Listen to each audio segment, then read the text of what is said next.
Jadi Imam Mahdi jelas datang untuk memenuhi bumi ini dengan keadilan. Bagi mereka yang menganggap bahwasanya dunia sekarang ini adalah ideal, padahal dipenuhi dengan kezaliman yang juga meliputi kehidupan sehari-hari mereka, baik yang kaya ataupun yang miskin, baik yang sedang kesusahan atau kemudahan. Karena manusia tergiring ke jurang kebinasaan. Fungsi kemanusiaannya hampir secara total dihilangkan. Dan itu hubungannya dengan perekonomian dunia, dengan perpolitikan antar bangsa, antar negara, antar sesama umat manusia. Yang mana terdorong untuk saling unggul-mengungguli, untuk berperang, dan seterusnya. Untuk mendapatkan kekuasaan, dominasi, dan seterusnya. Itu yang akan dilawan. Sehingga hal yang kedua perlu kita ketahui adalah bahwasanya di masa Imam Mahdi, ketika beliau yang sudah memegang kekuasaan, perpolitikan, perekonomian bumi sebagaimana yang Allah inginkan, itu menjadi makmur luar biasa bumi Allah. Segala profesi bisa membuat setiap orang itu kaya. Bahkan tumbuhan tanah yang kita langkahi, langit dan bumi, hewan semua menjadi makmur, menjadi senang, menjadi bersyukur. Bumi mengeluarkan isi kekayaannya. Kemanusiaan itu meningkat. Jadi sistem akan membantu mengarahkan manusia ke arah dimensi ruhaninya. Sebagaimana setiap jiwa itu tertarik antara dimensi ruhani atau dimensi jasmani. Selama ini manusia terus diajak ke jurang kehancuran oleh sistem yang ada. Nah, kini tidak, dibalik ke arah ruhani yang menjadikannya manusia seutuhnya. Sehingga bahkan sebelum di akhirat mereka sudah merasakan surga. Dan itu yang Allah inginkan. Karena Allah pada hakikatnya ingin semua masuk ke surga. Ingin semua makmur. Ingin semua hidup bahagia. Rahmatnya meliputi segala. Jangan menganggap bahwasanya semua datang Imam Mahdi, semua diajak untuk ikut perang, yang nggak perang bakal dihukum. Nggak ada. Sama sebagaimana sekarang terjadi perangan penindasan.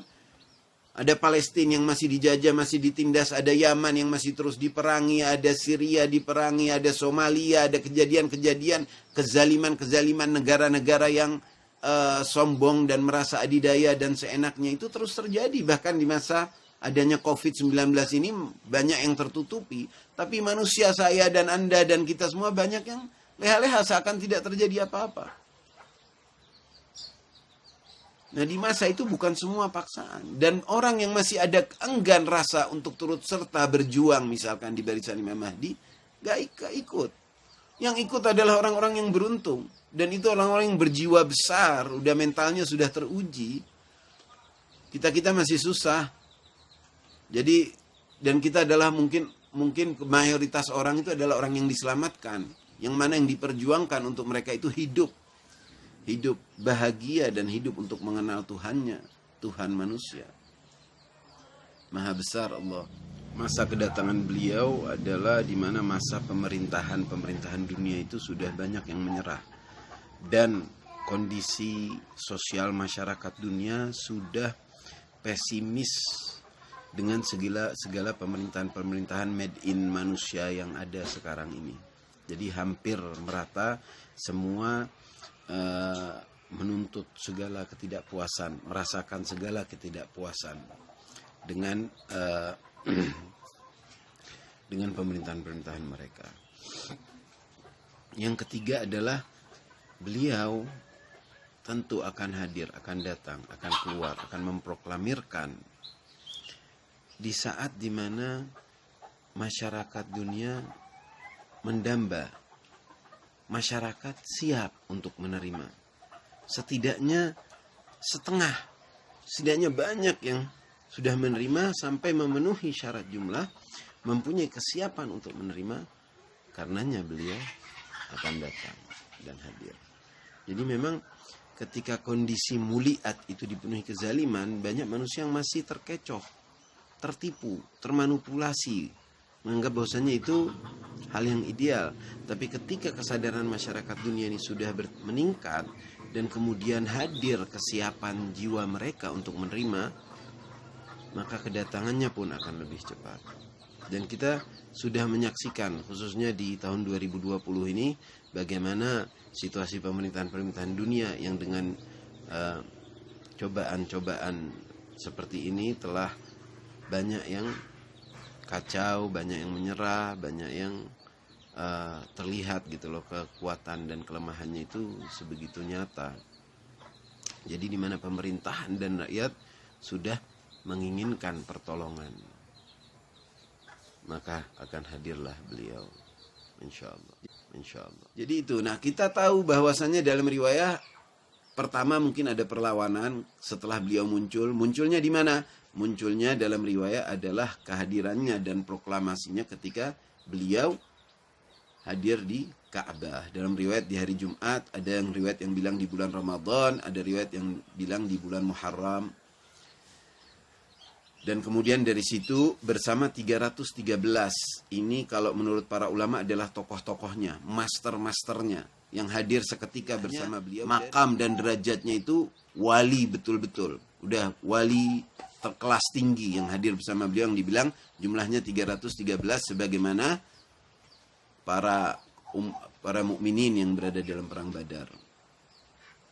Nah, kemudian mungkin ada perlawanan di sana nanti seketika negara-negara di Timur Tengah banyak yang langsung takluk.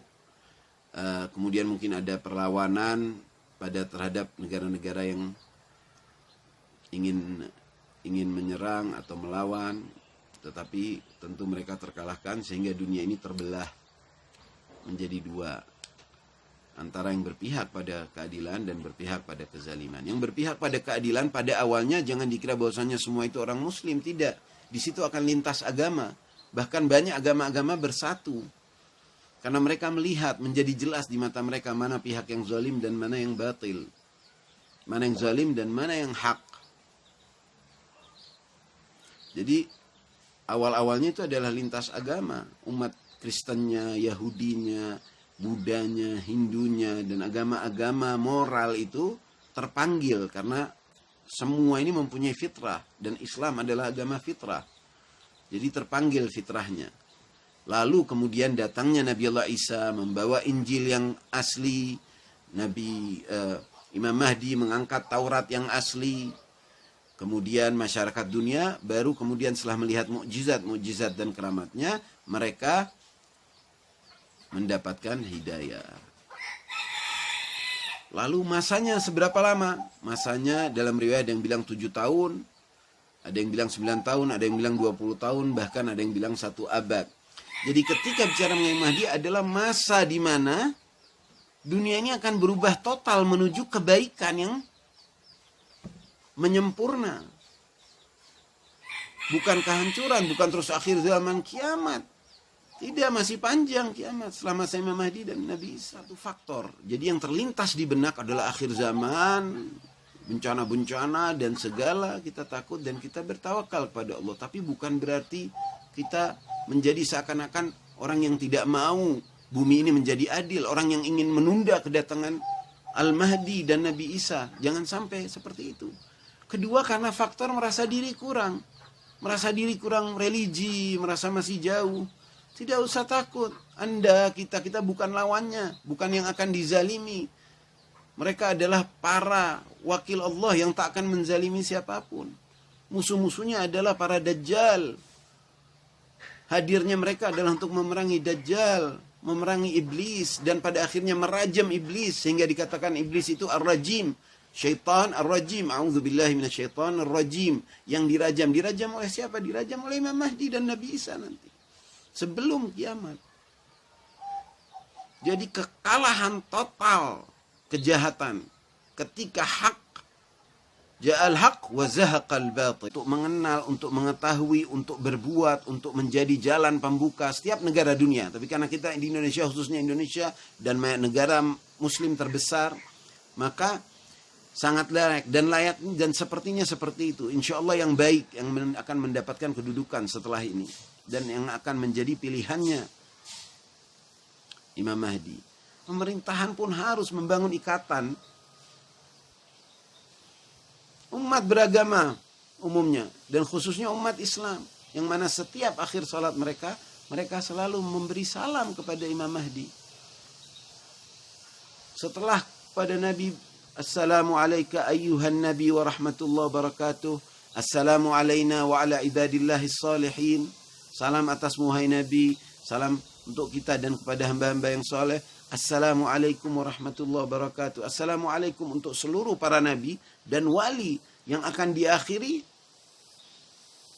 dan yang akan mengimplementasi kehendak Allah adalah sang Imam Mahdi. Jadi masuk dalam Assalamualaikum. Setelah sholat kita memberi salam khusus, misalkan Assalamualaikum ya Imam Mahdi wa rahmatullahi wabarakatuh. Itu singkat, tapi jika diamalkan setelah selesai sholat kan bebas. Sholat ada ritual khususnya, ada rukunnya, ada semua. Dalam Assalamualaikum kita mengakhiri sholat itu sampai dan masuk termasuk ke Imam Mahdi. Tapi kalau mau khususkan setelah sholat bebas, kita mau doa yang kita sukai, mau tasbih, mau zikir tertentu, itu bebas. Jadi Anda bisa juga mengucapkan salam secara khusus. Assalamualaikum ya Imam Mahdi wa rahmatullahi wabarakatuh. Dan semoga satu saat kita mendapatkan jawabannya.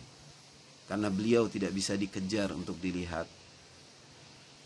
Beliau bisa mendatangi jika sosok-sosok itu sudah layak untuk didatangi. Diberi taufik, diberi hidayah. Insya Allah kita semua termasuk yang dituntun oleh beliau pada akhirnya. Semoga kita dibukakan hati dan bisa mengenal lebih jauh dan tidak menjadi duri di jalannya. Dan itu harus dimulai dari dalam dan dengan ilmu. Jadi pemahaman untuk kita fahami dulu. Ketika Anda baru ngomong Imam Mahdi, rasa Anda aja udah menjadi jauh, maka gimana ketika hadir beneran? Anda mau berada di pihak yang mana? Mau berada di hak atau Anda mau menikmati dunia yang penuh kezaliman seperti sekarang ini? Wal'iyadzubillah. Jadi hati-hati. Jangan sampai mengatakan insya Allah nanti masih lama. Atau membayangkan mudah-mudahan saya sudah tidak ada. Tidak, Anda salah paham. Kita mau melihat dunia ini menjadi surga. Dan insya Allah akan terrealisasi di generasi kita ini. Insya Allah ya Karim. Semoga Allah juga menjadikan negara dan bangsa ini Indonesia sebagai bangsa penolong Imam Mahdi. Yang dipilih oleh Allah insya Allah. Dan bersatunya umat manusia bersama keadilan dan kebenaran. Kan kita hanya punya sekarang dan kerjalah sekarang untuk keridhaan Tuhan dan kebaikan ke manusia. Karena 2024 dunia akan berubah. Jangan mimpi lagi. Jangan hancurkan hari-hari ini dan saat-saat ini yang masih ada di bawah tanggung jawab Anda untuk mimpi palsu di 2024. Masa akan berubah, orang-orangnya pun akan berubah.